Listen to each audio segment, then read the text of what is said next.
Today we are going to explore the city of Multan, but not the new parts of Multan, but the actual, real, old, ancient parts of Multan, which are almost 6,000 years old. And what better way to start exploring Multan other than the iconic tomb of Shahrukh. I have seen that part of Multan so many times, so the fun is not me going over there, but the fun is me taking her over there for the first time and showing her the tomb. Assalamu alaikum, uncle. And my driver for the day, my guide, is going to be my younger brother, Hassan Mahmood. Assalamu alaikum, everyone. Kaddu cut.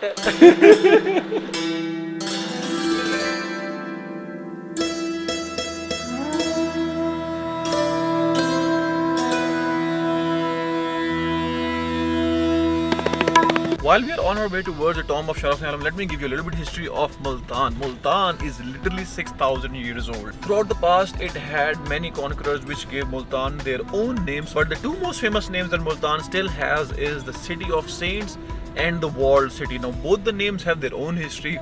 The City of Saints because there were a lot of saints in Multan, and the tomb we're going to is also a tomb of a saint. The Walled City is because this was like a castle city back in the old days. It was surrounded by a lot of walls and 7 gates of total, 4 or 5 of which are remaining today, which we will see later on if we can. But the thing to be noted over here that the history of Multan goes as back as 6,000 years old. And because of Multan being such an old, continuously inhabited civilization, it was mainly a Hindu region and was part of the greater Hindustan until it was conquered by a 17-year-old Arabic general called Muhammad bin Qasim, who later on introduced Islam in this region and established Multan as an Islamic city. Because of its ancient history and its location between the greater Hindustan and the Middle East, a lot of Sufis and saints used to come over here and live in Multan and make Multan as their home city. This is the reason Multan is called the City of Saints, and Shahrukh is one of those saints whose tomb we are visiting today.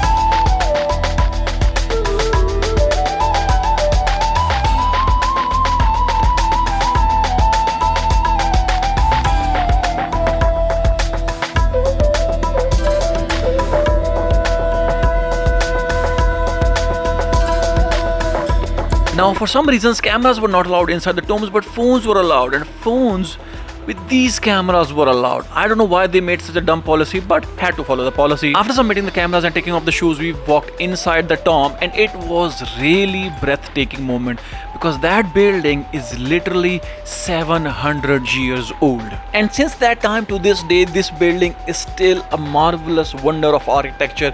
And me being the lover of history and architecture, I was really amazed to see the beauty of this beautiful tomb of Shahrukh. Not only the outside of the shrines are open for tourists, but also the inside of the shrines where you can actually see the tomb of Shahrukh and many other tombs of many other pious people.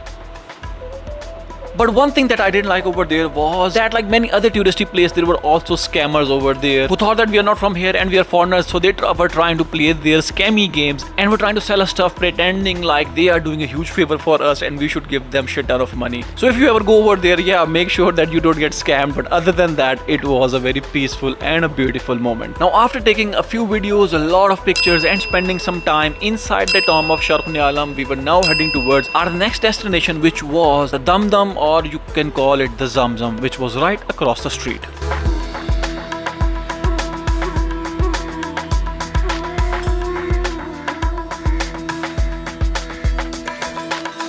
That was the tomb of Shahrukh, and now we are on our way to the art gallery, also called the Dum Dum, where all the history of Multan has been preserved.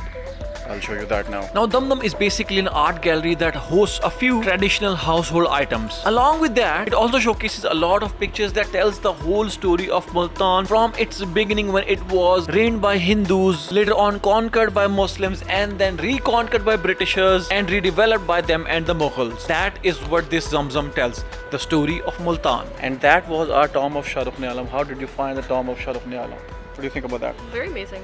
What do you like about it? Beautiful architecture. That's it? Lots of dramabazi with the money. Oh yeah, lots of dramabazi over there. Don't get scammed inside the tomb.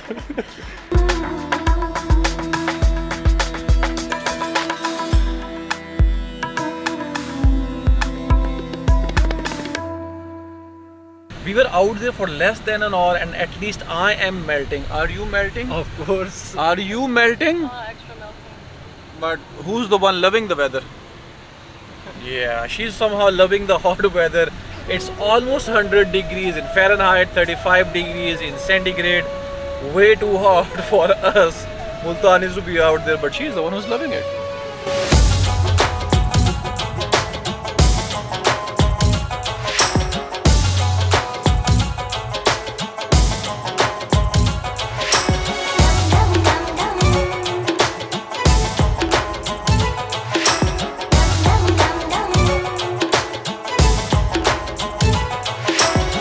Now we'll talk about the second part of the story, which are the walls of Multan.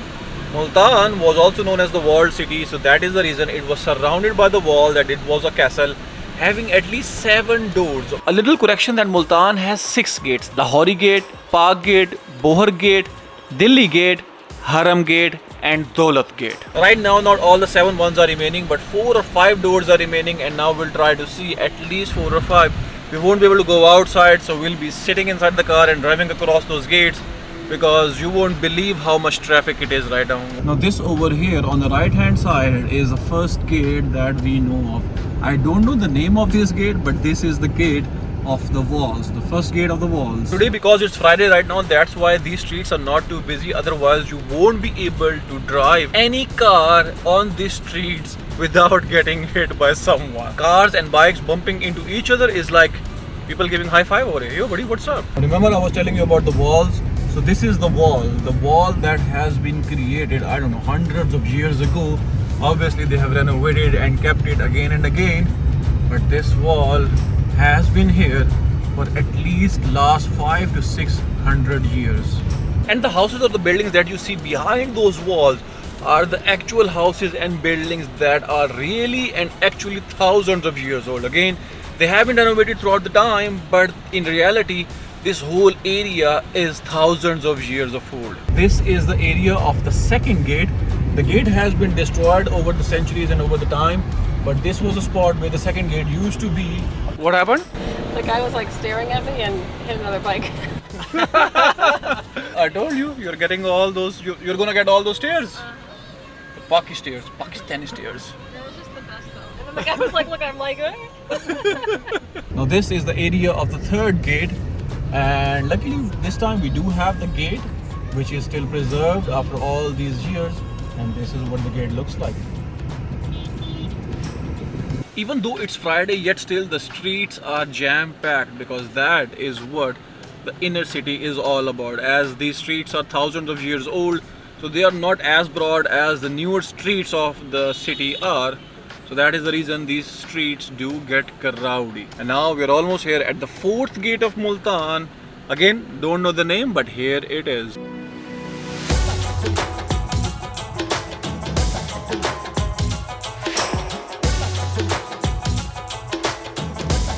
Now we are heading towards Ghantaghar, another iconic building of Multan.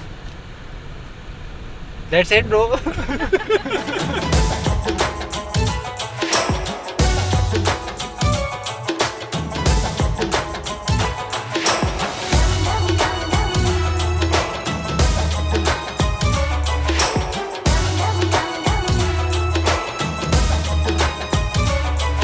Now that was a little bit history of Multan. Multan is huge, humongous. It's the 5th largest city of Pakistan. We can't explore all of it right now because again, it's Friday, I have to do the Friday prayer. Along with that, it's super hot currently. So right now, going back home and ending this video over here. If you guys enjoyed it, give this video a like, and again, do subscribe to this channel because, you know, I like it. Do you have to say anything in the end? that's it. Assalamualaikum. Hey, Bill, I'm in the mood for a switch up. I hit the function, hit the rose till I hiccup.